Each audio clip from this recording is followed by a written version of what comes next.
প্রিয় ঈশ্বরগঞ্জবাসী, দেখতে পাচ্ছেন আজকে আমাদের এখানে একটি ডাকাতি হয়ে গেছে। তো গতকালকে রাত্রে এই টেলিস্পিটারটি ডাকাতি করা হয়েছে। আমাদের ঈশ্বরগঞ্জে 3 নং ওয়ার্ড পড়ছে এটা। তো আমরা সকালবেলা ঘুম থেকে উঠে দেখি আমাদের কারেন্ট নাই, তারপরে শুনি যে এই টেলিস্পিটারটা চুরি হয়ে গেছে।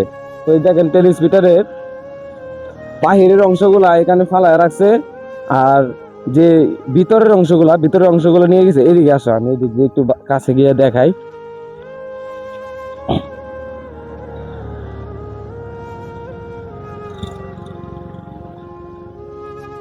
এই যে দেখেন, বাহিরের অংশগুলা এখানে পড়ে আছে, আর ভিতরের অংশগুলা ডাকাতি হয়ে গেছে।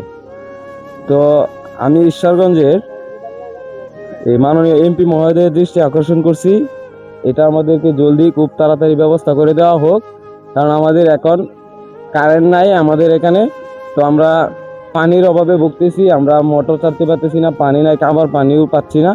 তো আমরা এই অবস্থার মধ্যে আছি। তো আপনারা খুব তাড়াতাড়ি এটি একটু ব্যবস্থা করে দেন। দেখেন আমাদের অবস্থা, ওই দিক দিয়ে দেখাও, ওই উপরের দেখাও।